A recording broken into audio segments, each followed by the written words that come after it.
This is CBC Here and Now.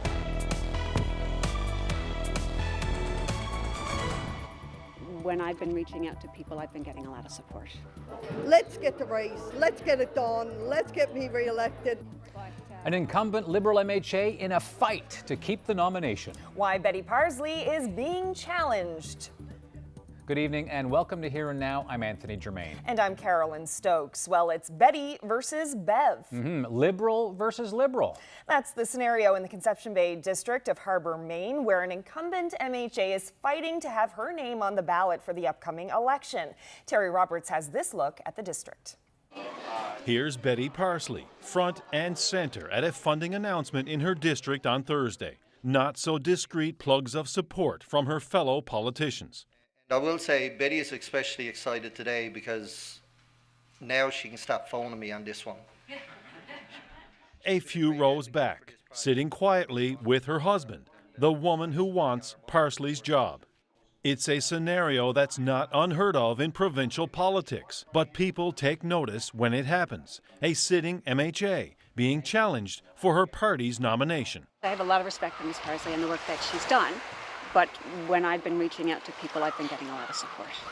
Meet the challenger, businesswoman, an advocate for children victimized by sexual and physical violence. Right now, with the work that I have been doing, it seems like the natural progression. Every other member of the Liberal caucus has sailed through the nomination process, but Parsley was caught off guard this week and tries to sound gracious about it. We have a lot of interest in our party. We have a lot of women out there who want to take on the challenge, and congratulations to Bev Davis-Moore for doing it. So why challenge the incumbent? It's more to do with the fact that I like the direction that the Liberal government has been taking. Parsley is seeking a second term and believes her record speaks for itself. You look around this room today and this district and see what I have done for the people of my district. This municipal leader treads carefully on the issue. She's a fighter for the district, there's no question, and we've seen some very positive results over the past 4 years. So does that mean you want her back? As mayor, I'm absolutely neutral.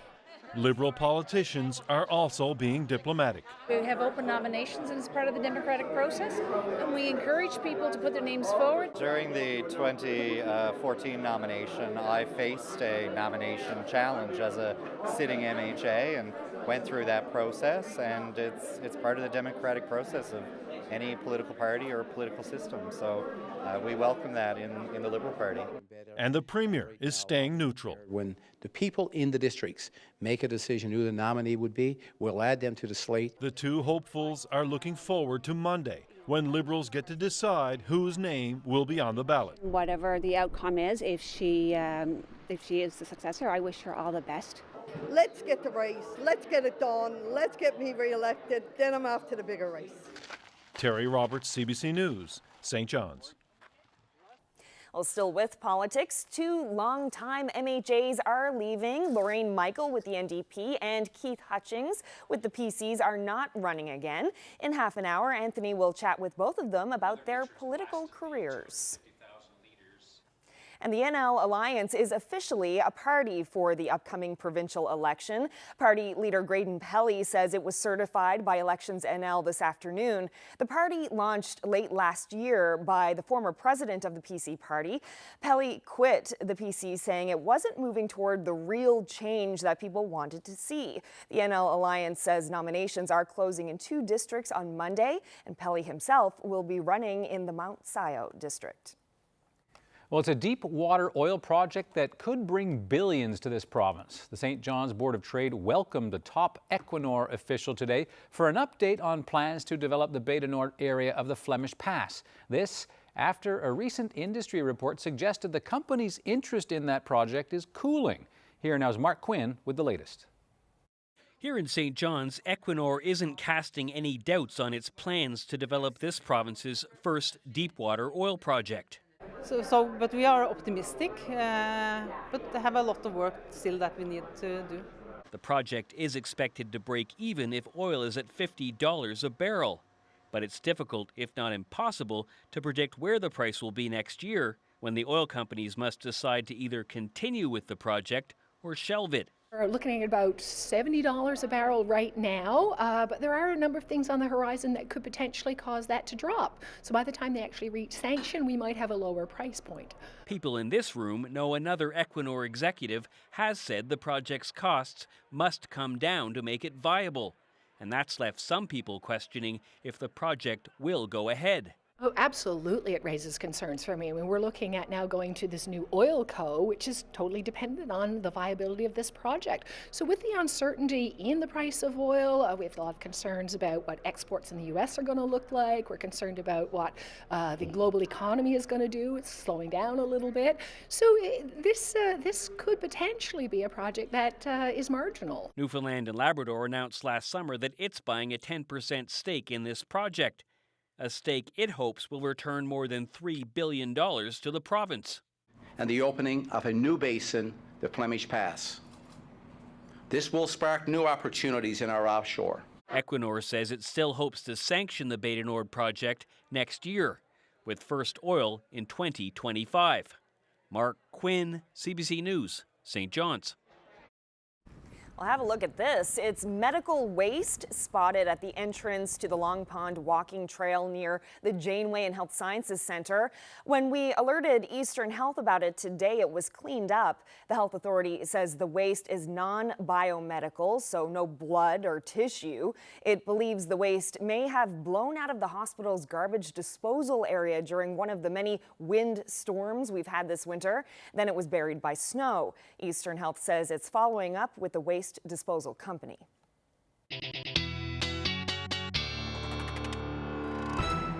Well, if you're outside at all today, an absolutely beautiful day across most of the province. Those temperatures hovering around the seasonal mark in the mid-single digits up through Labrador in around between 0 and 2 degrees this afternoon. If we take a look at the satellite and radar, you can see not a whole lot happening. But if I zoom out a little bit, you can see where our next weather maker is. This is headed our way as we head towards the weekend. It's not going to bring too much in the way of precipitation. It will be unsettled. The next system moves in the beginning of next week. Already have a special weather statement issued by Environment Canada. This one looks like it'll be a little bit more messy, but I'll have all those details, your full weekend forecast coming up. Anthony? Thanks, Ashley. This week, we've been bringing you stories from the Labrador Strait where the new ferry service and the people who rely on it are struggling. The kayak was brought in this year to replace the ailing Apollo, but constant delays are causing residents to band together to try to bring about some kind of action. Jacob Barker is in the Strait and has this story.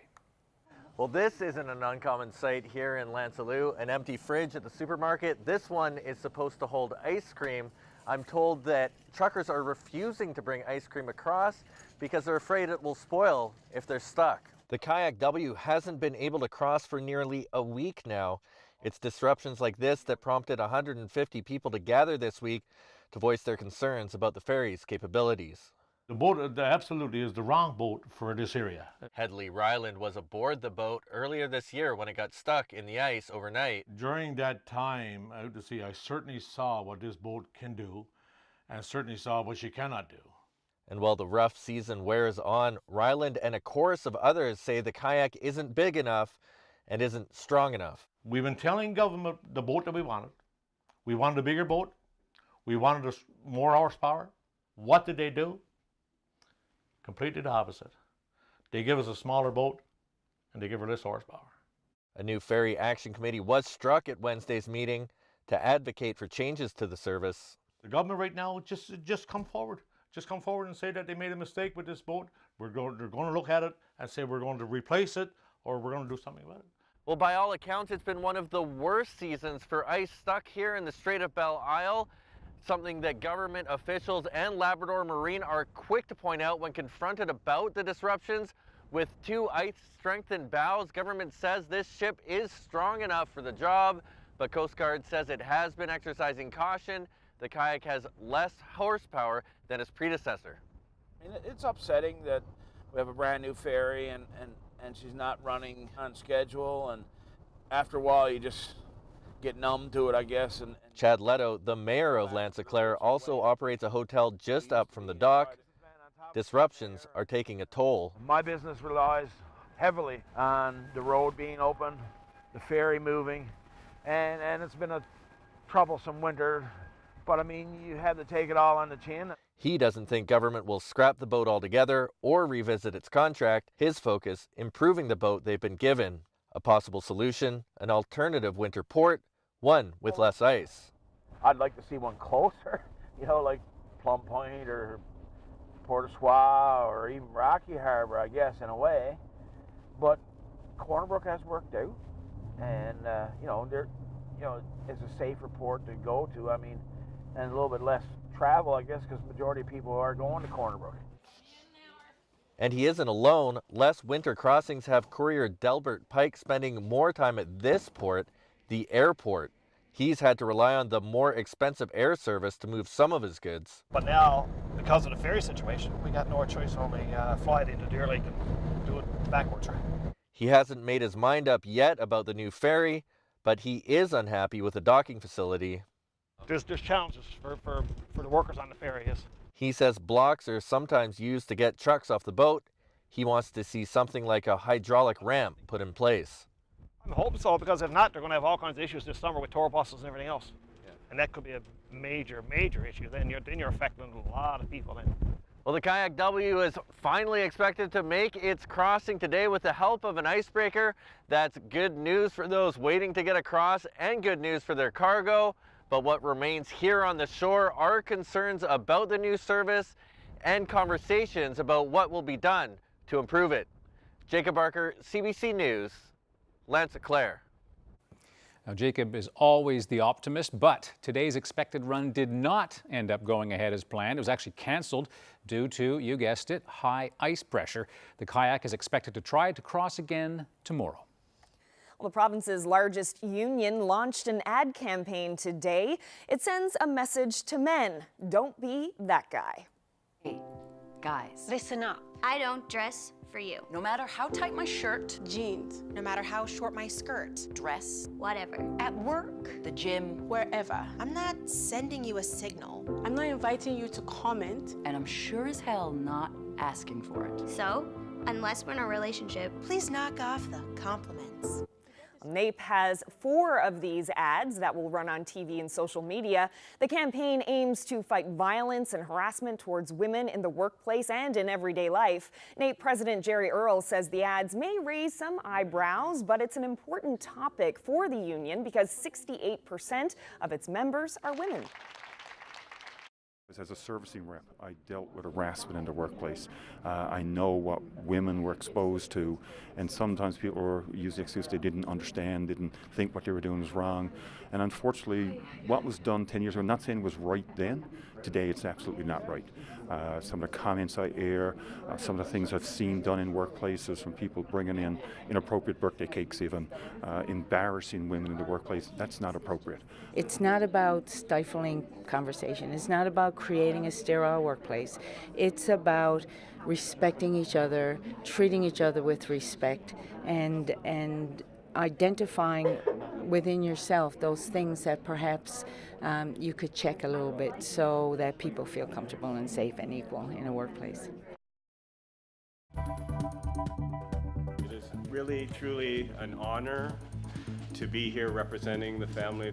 Some members of the Fox family spent the morning back at the site in St. John's where Terry Fox began his marathon of hope nearly 40 years ago. And they helped unveil a new cancer care network that will bring together hospitals, universities, and researchers from all across Canada. That story right after Ashley's weather.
Hi everyone, I'm Fred Hutton. I'm Katie Breen. On Tuesday, Finance Minister Tom Osborne is going to bring down his 4th budget. 4th is an important number. It's an election year. We've already seen big spending announcements. The big question is, will there be any big surprises on Tuesday? We'll find out. 2 o'clock on the island, 1:30 in most of Labrador. We're going to be broadcasting live on CBC Radio 1. We'll also be on the CBC NL webpage and Facebook. It's all Tuesday on CBC.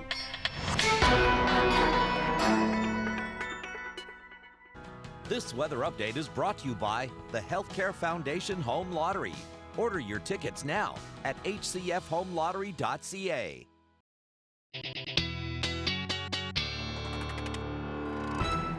Friday. Yeah, indeed. Here we are. Nice day Fast. today and more nice weather coming. The weekend. What? Remember how yesterday I was like, I didn't want to tell you what the weather is going to be because Now I we didn't know want to give why. it away.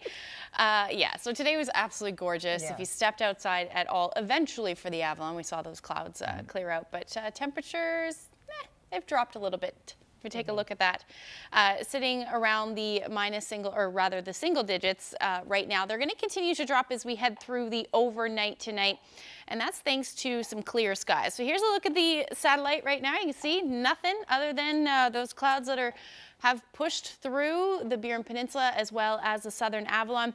The next system is on the doorstep, though, as far as cloud cover goes.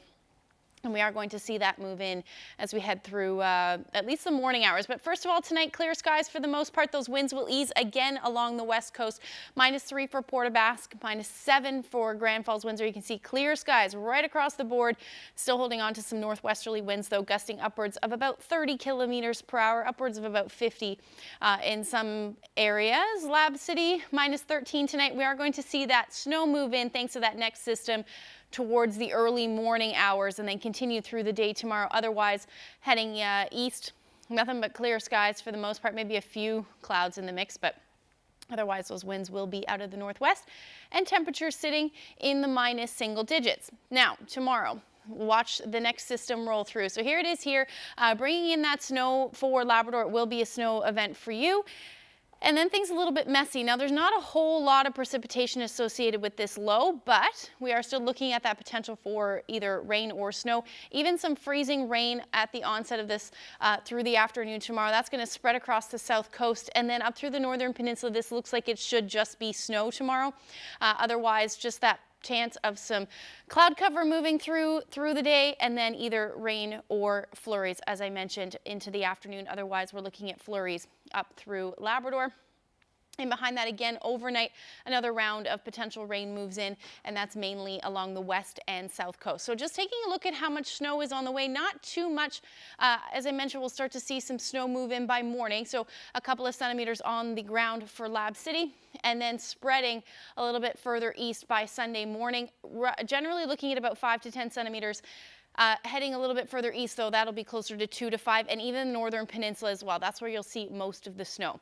Otherwise, tomorrow, beautiful start to the day. Should be sunshine, temperatures climbing into about between 6 and 9 degrees for the most part. You'll see that precipitation and cloud cover move in through the day, especially for eastern portions of Newfoundland. Not the case for Burin, though. You're going to see that a little bit earlier. Marystown should reach a high near 5 degrees. Again, showers or flurries through the day. For Central, you're looking at mainly sunshine tomorrow. We'll see all that precipitation move in towards the evening hours, so enjoy that sunshine. South winds, though, so we're going to see that shift from 20 to 40 kilometers per hour. Again, along the south coast, looking at that risk of some extended periods of freezing rain tomorrow. And then between 5 and 6 degrees along the west coast. Northern peninsula, late day, that's when you'll see that snow. Temperatures hovering between 1 and 4 degrees. Those winds won't be strong, though. And then again, about 5 to 10 centimeters for Lab City. Happy Valley, Goose Bay, going to get into some flurry activity and 2 to 4 centimeters. And then along the coast, you're looking at some flurries to late day. So that's a look at the forecast ahead. On Monday is the next big weather maker. A special weather statement in effect there. I'll have all those details coming up. Thanks, Ashley. Well, almost 4 decades after dipping his foot in St. John's Harbour, the legacy of Terry Fox lives on. Today, on the 39th anniversary of his Marathon of Hope, a new approach to fighting cancer was unveiled in St. John's. Cease Hair reports. On this day in 1980 in St. John's, the Terry Fox Marathon of Hope began, his dream to find a cure for cancer. Today, a statue of him at the place his marathon began is surrounded by students from St. Francis of Assisi School in Outer Cove. The backdrop to announce bringing together cancer hospitals and research universities across Canada, a new cancer center network. Anywhere in the network, that knowledge will be shared and the network will learn and grow. We now have the roadmap to cure cancer. A willingness to collaborate is what makes us Canadians. We will work together to compete against cancer and not against each other.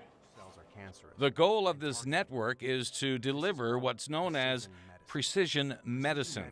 We believe that precision medicine will help us to save more lives, reduce unwanted treatment side effects, and provide better care for those who are diagnosed with cancer.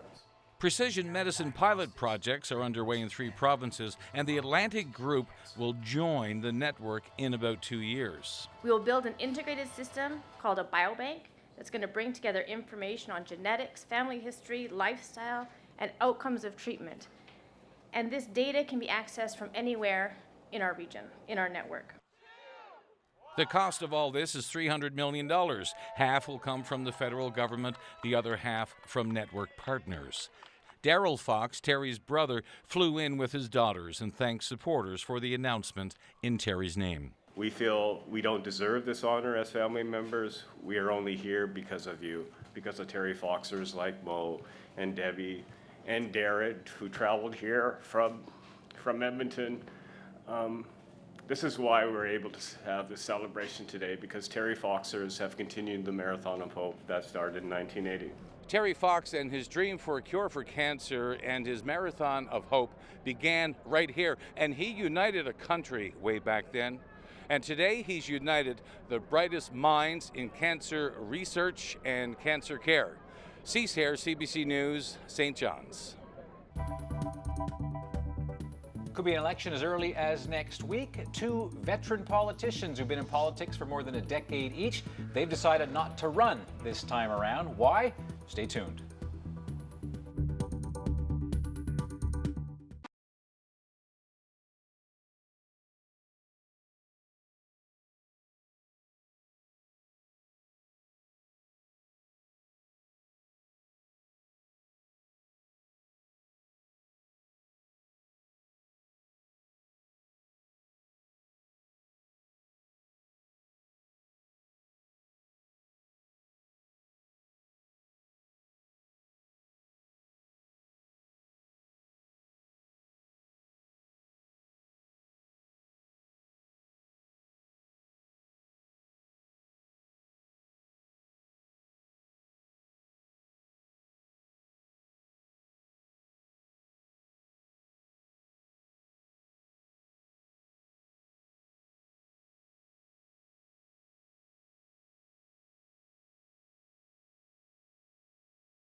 Welcome back. An election is coming, and some of the buzz is that it could be called right after the budget on Tuesday. Two people who won't be running this time around are the NDP's Lorraine Michael, former party leader, and PC MHA Keith Hutchings, a former cabinet minister.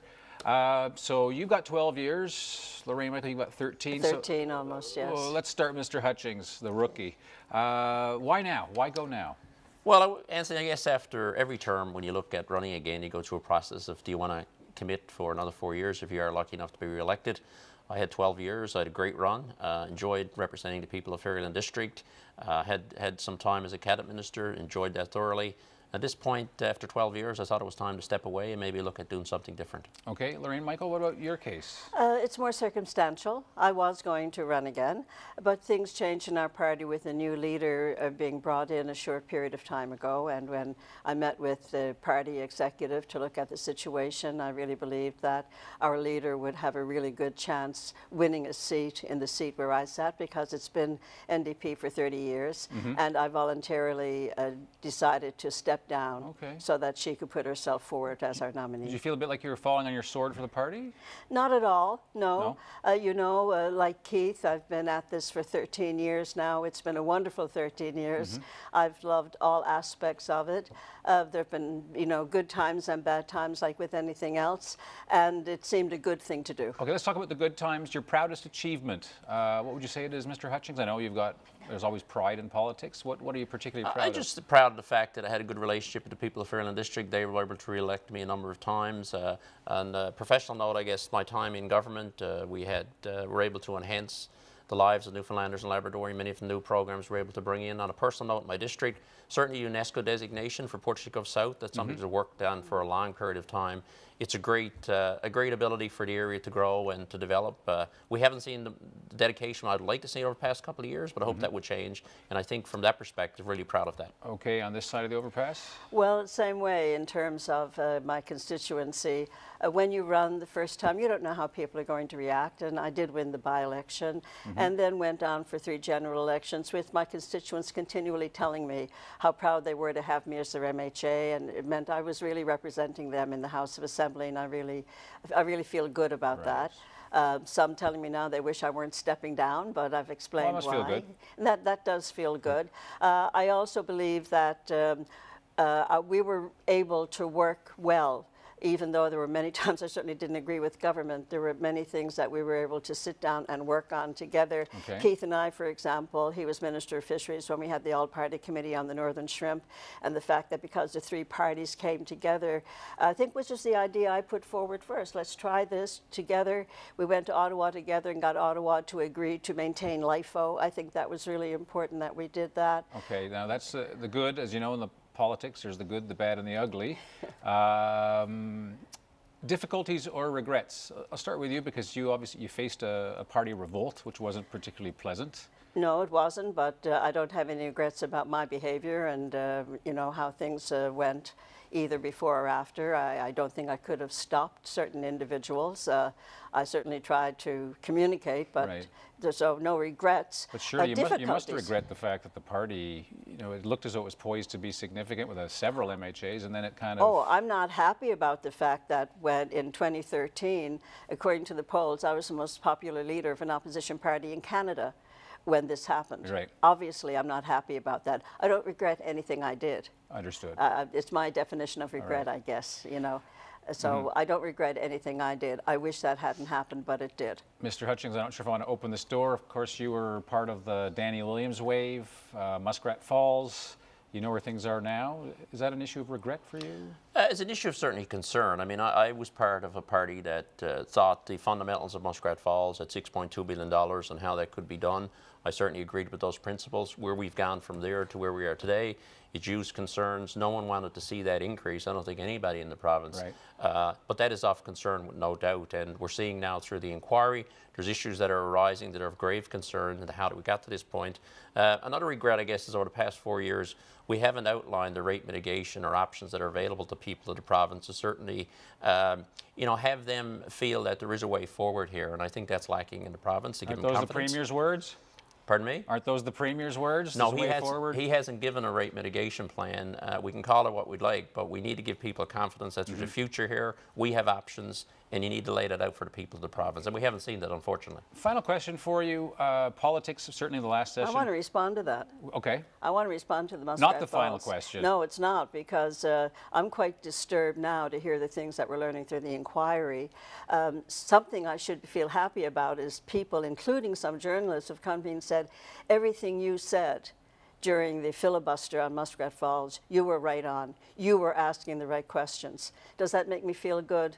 At the time, I believe they were the right questions. It's really upsetting now to know that we weren't even getting correct information and weren't even getting answers. That, to me, is something I feel badly about with regard to the whole thing of being in the legislature. Okay. You made your point? Yes. Quick last question for you. Some people might be considering about pursuing politics. It was a nasty year to be in that place for a lot of people. Any advice you'd have for somebody thinking about throwing their hat in the races in the future? I think it's important. I think it's really important that we encourage people to get involved in the democratic process. Some of the things transpired over the past year have not been good. I think we have a real issue with decorum and debate in the legislature that we really need to improve on. Yeah. And that's not everybody, but it's some. But we need to raise the bar in terms of that institution involvement and debate and how that functions. I think neither of you are regarded as some of the people who are a problem, so I'll give you that off. So, Lorraine Michael, you get the last word as the veteran. As a veteran, know why you want to do it. Want to do it for the good of the people. Don't want to do it because of yourself. Ask yourself, can you really totally give yourself to working for the people and what you believe is good for the people of the province, and stay focused on that. If you stay focused on why you're there, then you can live through what happens. All right. Appreciate a bit of wisdom from both of you. Good luck in whatever comes next. Thank you. Thank you. I have a feeling we haven't heard the last of you. Thank you very much. And thanks to the constituents. Yes, and the Ferry District and all those that elected you. That's right. All right. All the best. Thank you. Guys, listen up. Let's talk consent. I don't dress for you. I go to work. To work. If you get this already. Awesome. If not, do us all a favor. Don't be that guy. Don't be that guy. Don't be that guy. Well, NAPE's new ads tackle gender-based violence and harassment. A closer look up next.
Listen up. I go to work. To work, period. That means no sex jokes. No sexting. No touching or invading my space. Or telling me I should smile more. And in meetings, please don't talk over me. No need to comment on my hair, mood, clothes, looks, body, or sexual identity. And just joking is not a defense. If you get this already, awesome. If not, do us all a favor. Don't be that guy.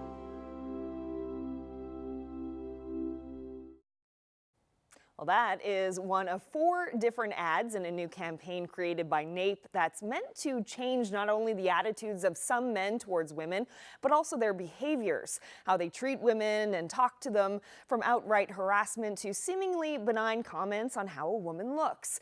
It might stir some people up, and it's meant to. I spoke with some of the people involved in the campaign this afternoon. Guys, listen up. I don't dress for you. No matter how tight my shirt, jeans. No matter how short my skirt. What do you think the reaction will be in the public to these ads?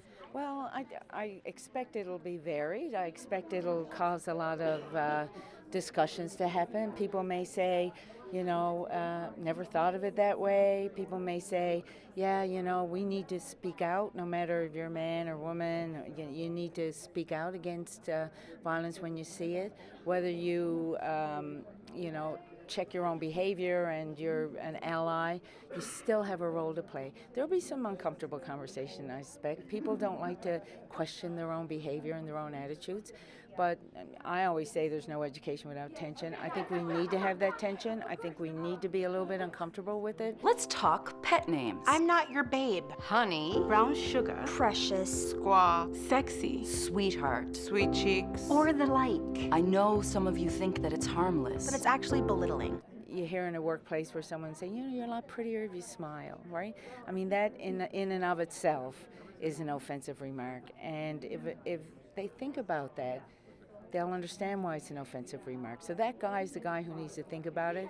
The other guys are the guys that probably need to talk about it. But we need to step up to the plate when we see this in the workplace, or anywhere for that matter, in a social setting. We all need to step up and call it what it is, no matter where it is, even at our own dinner tables. And I believe that in order to change, or at least to spark a change, you need to be direct so people actually sit down and listen. And that's the most important thing. I think that slogan does exactly that. If you get this already, awesome. If not, do us all a favor. Don't be that guy. This is not saying that every guy does this, but for those that do, you have to step back and say, oh, am I that guy? We represent, I talked about 68% of our members are self-identified women. It's an issue that's affecting women in their workplaces every day. We represent, again, because so many women in the workplace. As a servicing rep, I dealt with harassment in the workplace. I know what women were exposed to, and sometimes people use the excuse they didn't understand, didn't think what they were doing was wrong. And unfortunately, what was done 10 years ago, I'm not saying it was right then, today it's absolutely not right. Some of the comments I air, some of the things I've seen done in workplaces, from people bringing in inappropriate birthday cakes even, embarrassing women in the workplace, that's not appropriate. I'm not sending you a signal. I'm not inviting you to comment. And I'm sure as hell not asking for it. So, unless we're in a relationship, please knock off the compliments. It's not about stifling conversation. It's not about creating a sterile workplace. It's about respecting each other, treating each other with respect, and identifying within yourself those things that perhaps you could check a little bit so that people feel comfortable and safe and equal in a workplace. Don't be that guy. Telling women that they look nice or commenting on their dress it's surprising. I do it myself, actually, like, you know, as an endearment. But we have to, you know, be very cognizant of what we're saying to women, and things that we wouldn't say to men. Like, we don't walk up to men and say, oh, what a nice suit you have, or, you know, like, we have to be cognizant of the work that they're doing, and probably take it from that perspective as opposed to what we look like. Some of what's in there is obvious. You don't say that to a woman, but some of it, I think, perhaps maybe some men might be some surprised. Right, I know. We all got to stop saying honey. But we're in Newfoundland. I know, sweetheart. Bit of a moment of levity there, but a Yeah. serious conversation for sure. We'll certainly get some people talking. It will. All right, we'll see what the impact is. All right, let's shift to international news. Swedish prosecutors are considering whether to refile sexual assault charges against Julian Assange. This a day after the WikiLeaks co-founder was arrested. Assange sought refuge in Ecuador's London embassy 7 years ago to avoid extradition to Sweden. Now, the authorities there dropped the charges back in 2017 because he was out of reach. They now have about 2 months to decide if they will file new charges. Assange has a hearing about possible extradition to the United States on May the 2nd. That's where he is facing a charge related to computer hacking.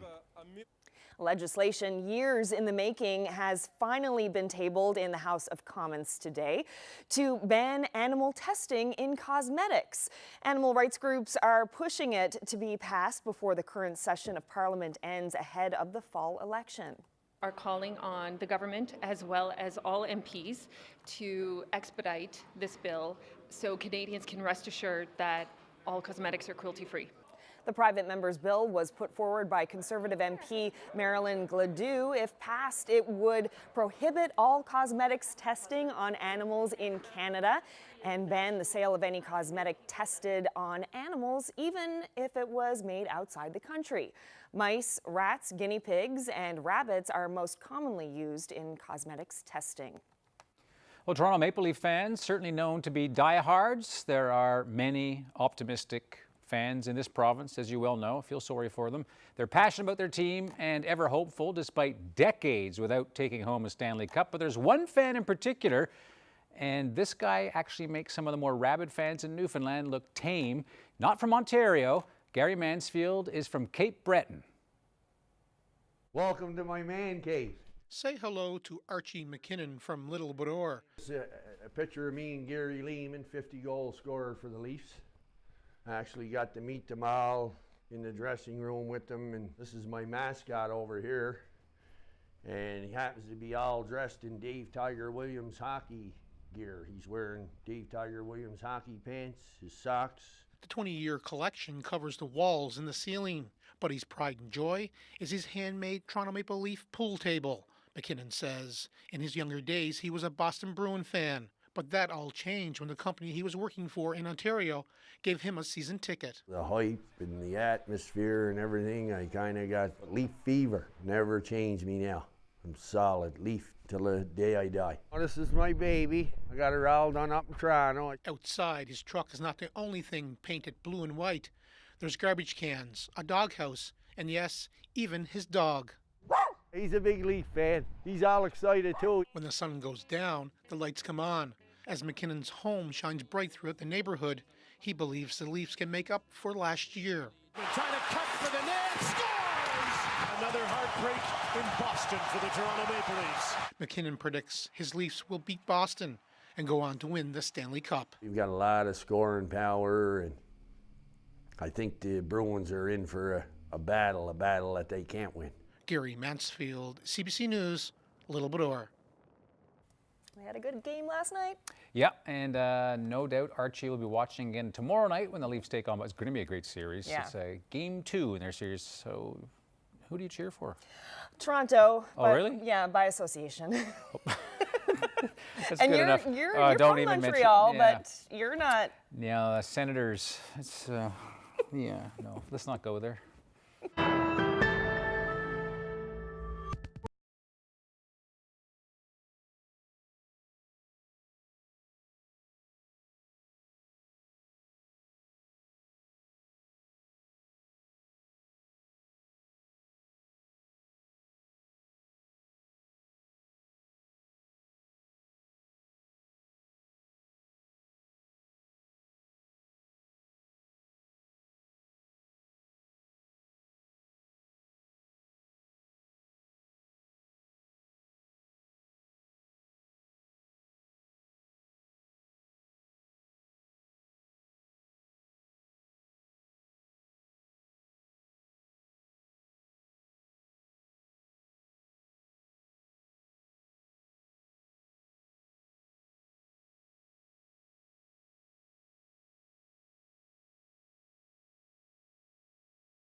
right. Friday, so- take a look at the end of the weekend, the far end. Yeah. How next week is shaping up? And how next week is shaping up, yes. We are getting a little bit unsettled as we head through the weekend. So as we head through Sunday, that system's still kind of sticking around. So if you take a look at the future tracker, you can see there's not a whole lot of precipitation, but there is quite a bit of cloud cover. So you could see that potential for some flurries or some showers through the day, and even some peaks of sun, it looks like, for parts of the island up through Labrador.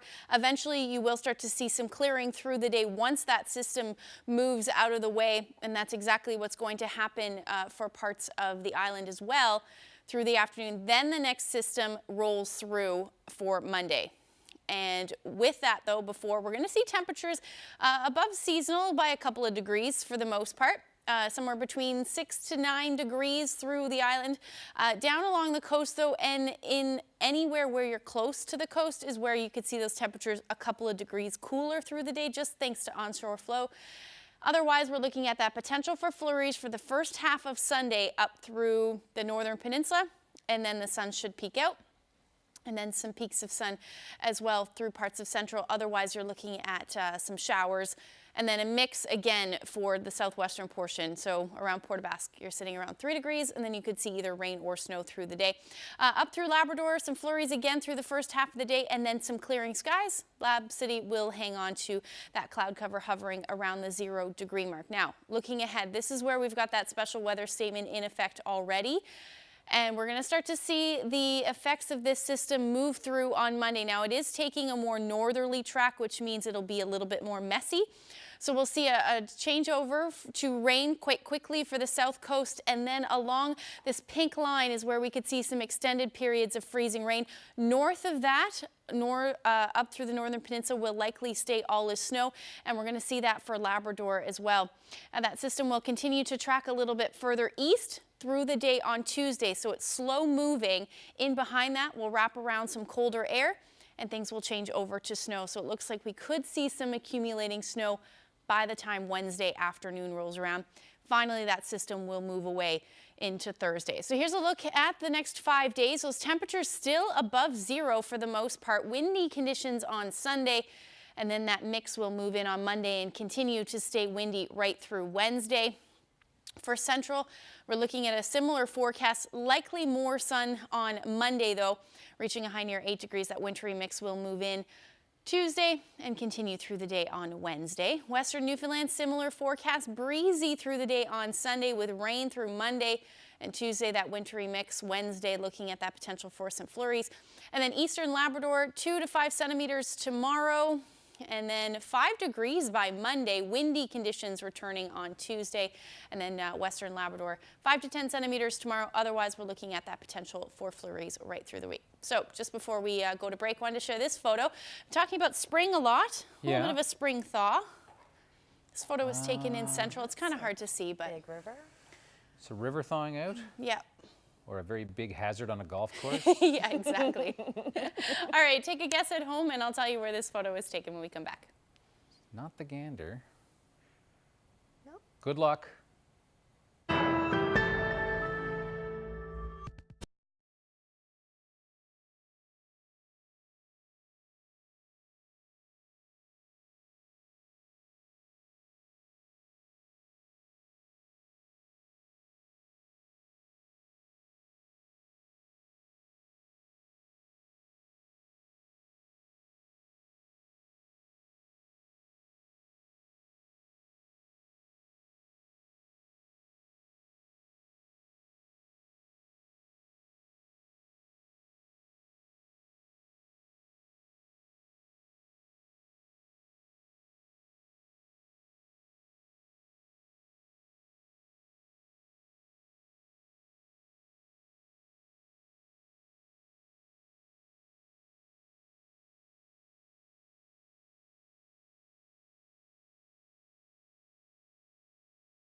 Excellent. Unexpected star has emerged.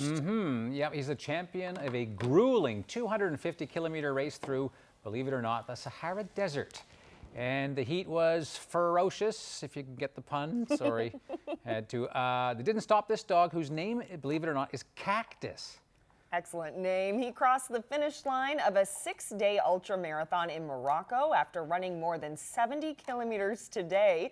Organizers say he appeared out of nowhere and joined the race. Yeah, it's easier for him. He's got 4 legs. Even though 70K in that heat, still lots of energy, running around at the end, getting some great belly rubs and treats and some water, of course. And apparently he even scored his own Twitter account. Wow. So there you go. Looking for some company. Cactus. Cactus the dog. Birthday and anniversary greetings is brought to you by Lane's Retirement Living. With a pool, cinema, and chef-prepared meals, everyone wants in. Reserve your suite today. Time to find out now who is celebrating. Happy 50th anniversary yesterday to Glenn and Vida Roberts, who are originally from Triton, now living in Paradise. Also yesterday, Anne and Ashwell Greening of Lethbridge celebrated their 50th anniversary. Happy 50th anniversary as well to Kevin and Anne Arnold of Traytown. Anniversary greetings to Ray and Peggy Heptich of Southeast Bight on reaching their 50th wedding anniversary on April 7th. Happy anniversary to Harry and Blanche Harris of Fortune on their 52nd anniversary today. And a happy 61st anniversary to Gordon and Reby Fifield of Dildo, Trinity Bay. They celebrated on Tuesday. A happy 91st birthday to Ruby Han in Grand Falls, Windsor, who celebrated on Wednesday. Also Wednesday, happy 94th birthday to Mamie Hounsell in Deer Lake. And a happy 90th birthday to Fanny Fagner of Lower Island Cove, who now lives in Carbonear. Her big day was Wednesday as well. A happy 92nd birthday today to Teresa Power from St. Joseph, St. Mary's Bay. Happy 50th anniversary to Henry and Rose Wimbledon of Shoe Cove, who celebrated yesterday. Happy 62nd anniversary to Norm and Rita Collins of Hare Bay. They celebrated on Wednesday. Happy 50th anniversary to Junior and Rowena Jackson in Corner Brook. And happy 50th anniversary to Sarah and Edward Sibley in Ramia. Happy 64th anniversary to Gerald and Edna Hodder in Main Point, Gander Bay. 55th anniversary wishes to Thomas and Joyce Hawley in St. Louis, Labrador. And 62nd wedding anniversary greetings extended to Leona and Freeman Rideout of Seal Cove, Fortune Bay. Their big day was on Wednesday. And a happy 50th wedding anniversary for Tom and Martha Hackett of Benoit's Cove. Their 50th anniversary is this Sunday. And today is the 61st anniversary for Jack and Ivy Marsh of Lower Lance Cove, Random Island. A happy 59th wedding anniversary yesterday to Arthur and Hilda George in Port Union. And congratulations to Mary and Jerry Duggan on their 50th anniversary, formerly from Belle Island. They now live in St. John's. And a happy 62nd anniversary tomorrow to Jean and John Parsons in Upper Island Cove. Happy 52nd anniversary this coming Monday to Joe and Ruby Fifield of Valleyfield, Bonavista Bay. Happy 50th anniversary greetings going out to Bernie and Marina Sheaves of Porta Basque, who celebrated on Wednesday. Birthday greetings to Clara Reed in Bishops Falls, who will celebrate her 94th birthday on Monday. Happy 90th birthday on Sunday to Dorothy Moore in Grand Falls, Windsor. And also from St. Albans, last but definitely not least, Margaret and Anthony McNeil will celebrate their 53rd anniversary this Sunday. Congratulations to everybody. Well done. Another fine crowd. Now, as we're winding down the show, before we go, I'd like to remind you about something. Favorite Fundraiser mentioned this yesterday. It's happening tomorrow in St. John's. It's a Scrabble tournament that's hosted by the Terra Nova Grannies. This to raise money for African AIDS orphans. It's only $15 for players of all levels. Saturday, of course, April 13th from 2 to 5, and that's the Lantern at 35 Barnes Road in St. John's, just behind the Basilica. All right. Right. Fun event. A few cookies, too. All right, there's the beautiful weather photo of the day again today. So this photo was sent to us from Grand Falls, Windsor. However, the photo was taken at Rocky Brook. Okay. So Doug Barnes sent us this photo of the spring thaw currently occurring there. Thank you so much. Yeah, great shot there. Thank you so much for sending it in. If you have any weather photos you'd like to share with us from this weekend even, send them to nlphotos@cbc.ca. Yeah, that is going to be nice picture-taking weather this weekend. At least the first half of it. Will. Yeah. I hope you have a great weekend. I'm going to be on assignment, so you're going to be here with Peter Cowan. That's right, next and week. Ashley, right? Yep. So I'll see you eventually. And we'll see you on Monday. Have a great weekend, everyone. Bye now. Have a good weekend.